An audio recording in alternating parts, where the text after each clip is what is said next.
This episode of Another Great Day is brought to you by Dark Chocolate, the only candy that's safe to keep around kids. It's Tuesday, March 26, 2024.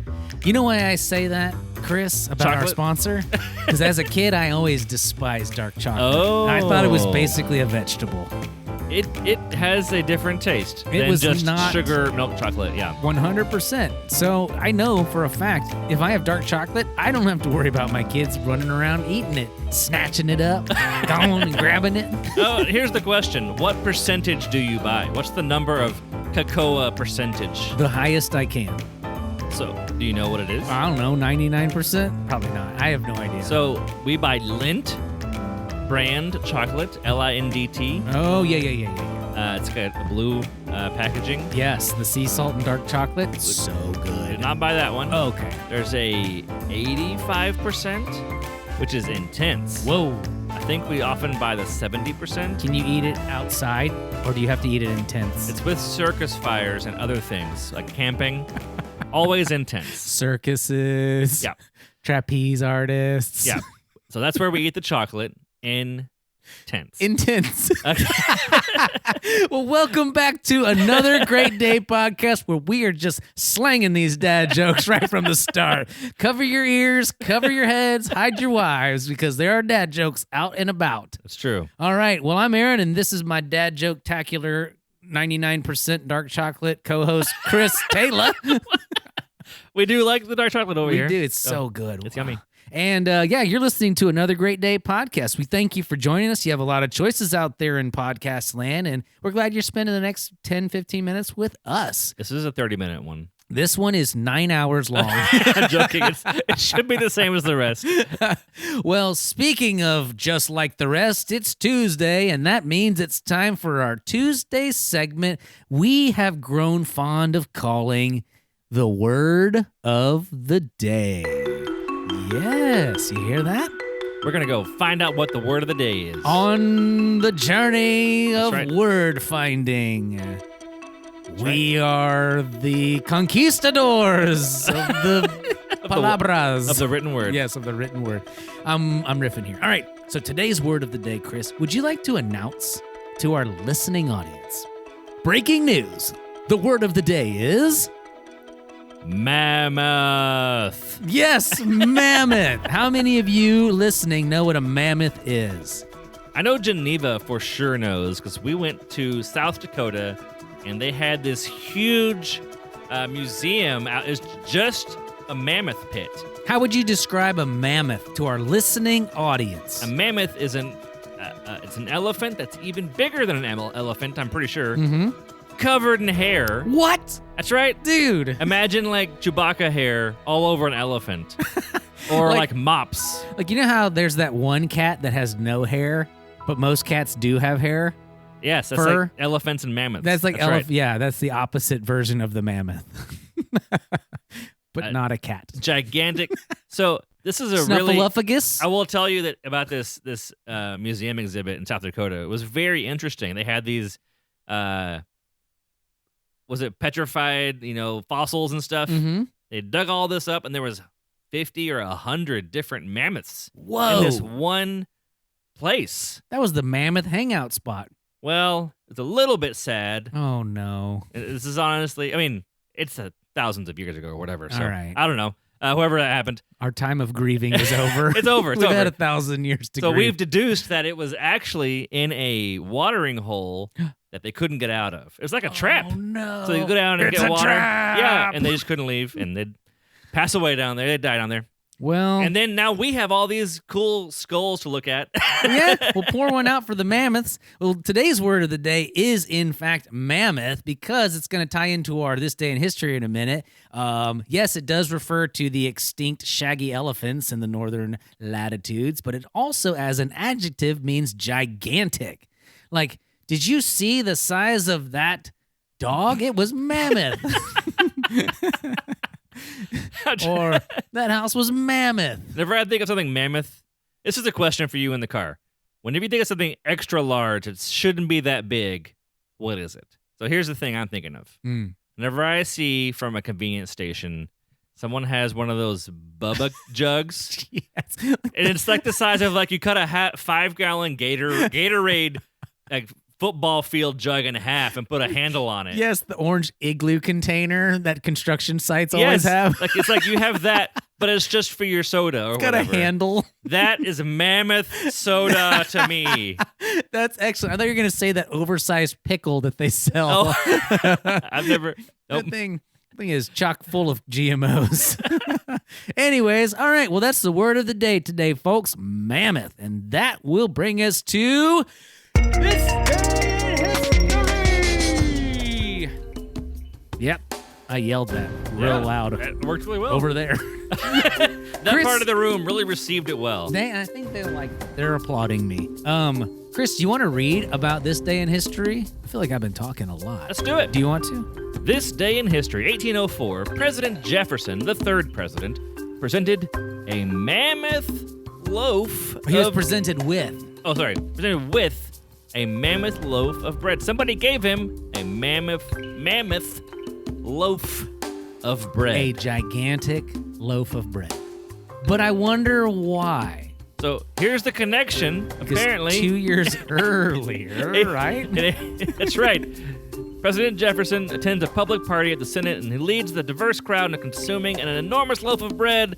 Dubbed the mammoth loaf, the giant bread was baked to go with the remnants of an enormous block of cheese.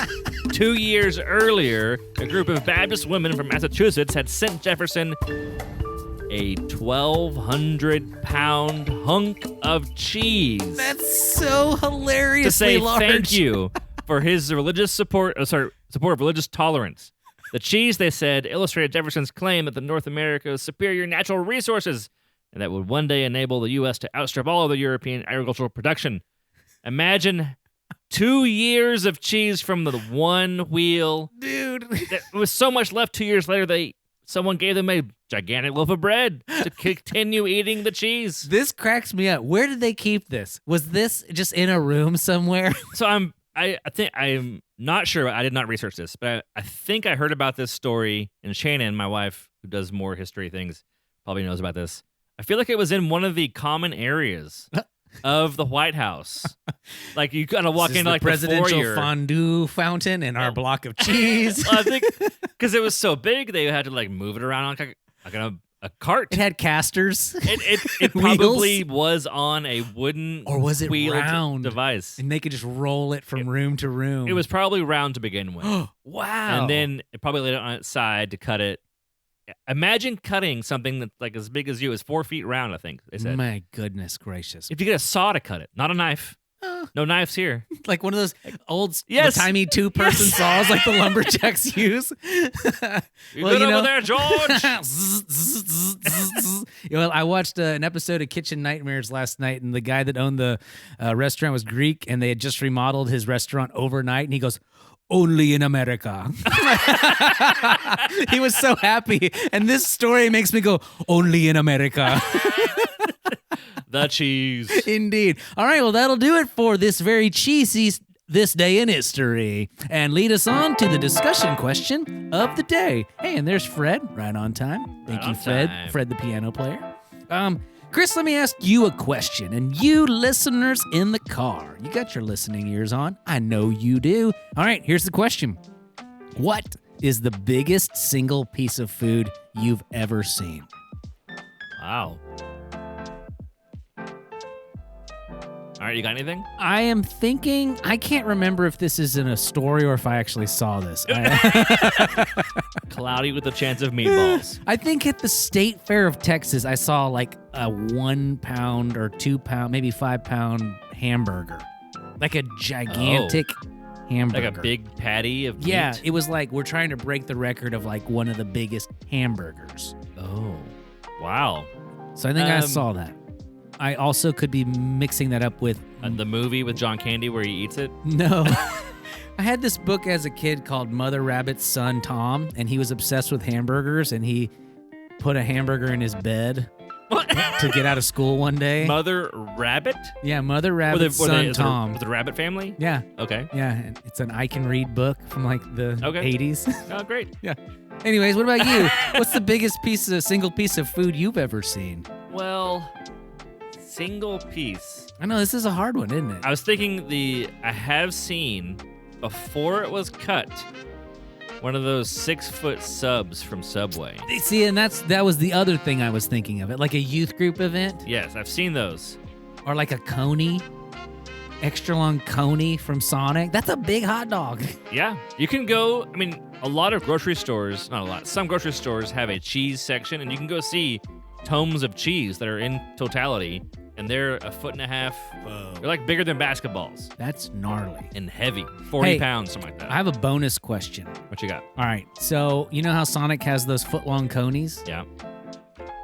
How do you think you could get in a fight with just the coney?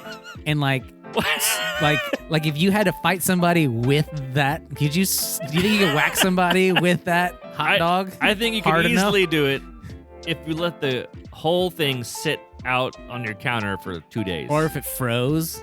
Because it would be, I know that kind of bread, it gets stiff as a rock within 8 hours. How far do you think you could hit a wiffle ball with a frozen foot-long hot dog?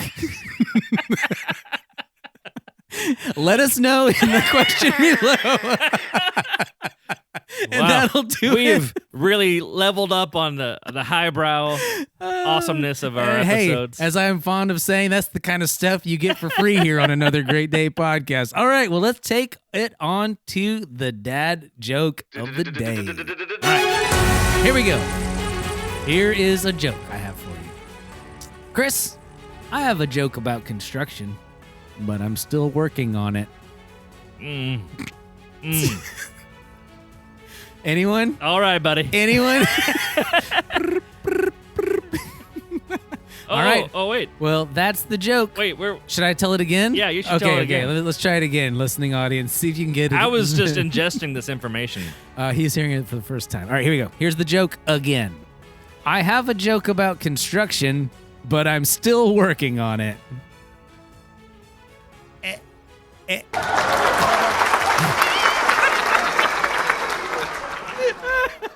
This is my favorite episode we've ever done. Okay. Don't worry.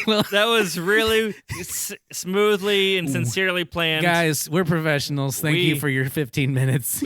We've only been doing this for 200 episodes, so like we know what's up. Indeed. All right. Well, let's go on to the last part of our show, which we can't really mess up, called The Story of the True Hero. And if you're just joining us this week, we have departed from the book of Proverbs for a while, and we are actually walking you through the New Testament for Everyone version of the Gospel of Mark from the New Testament, the second book in the New Testament, which chronicles the life of Jesus. So we got, Mark 2, verses 13 through 17. So Chris, you want to read those first three, and I'll read the last two? Sure. All right.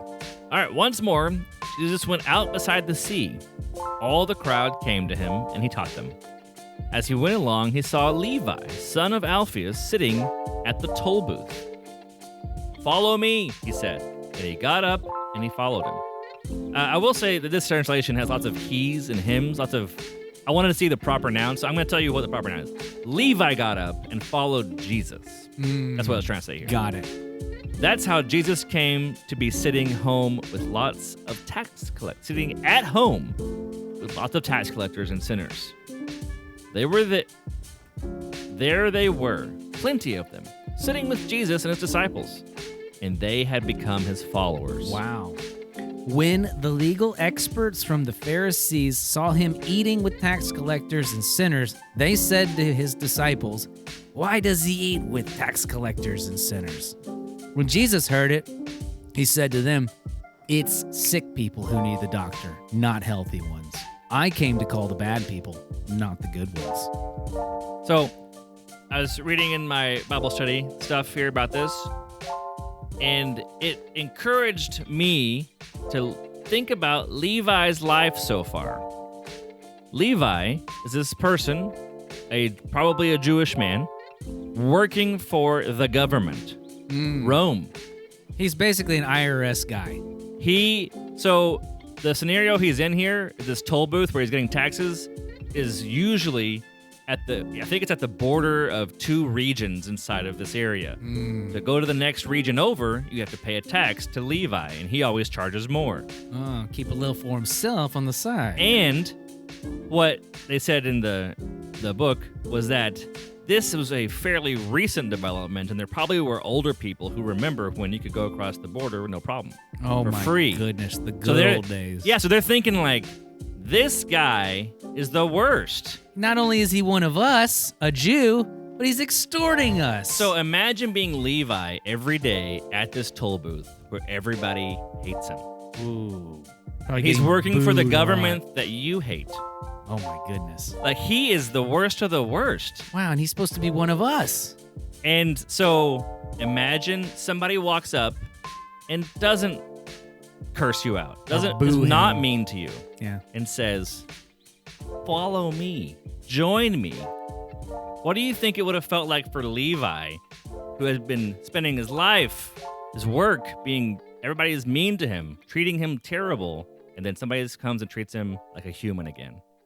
I think he probably, kind of like Yoda said, Levi will. He left it. Levi He left will. He left his post and followed him. Sorry, I ruined that very legitimately, seriously good point you were making. House. Yes, no, it's true. It's awesome that Jesus had the compassion on somebody who was really hated. And then it's here, the response is, Jesus is asked, why do you want to be with these people? And he says, I came for them. He's obviously a broken man. Man, I came for the sick. You know, you throw a rock into a pond and the ripples don't just go out once. It creates multitude of ripples that hit all sorts of people. So in Jesus calling Levi, he was able to actually minister to all of these other tax collectors and sinners. So our effect on one person as a Christian can actually have a ripple effect on multiple people. Good point, Chris. All right, and with that, let's hit the music and call it a day.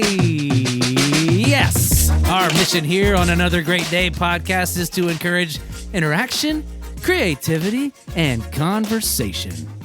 And if you're enjoying this, please zoom on over to that other part of the app where it says, you love it, and click the you love it button, and then the I share it button. Share me. It'll make you feel good and help us beat the internet, but most importantly, we hope that you make it another great day. See you tomorrow.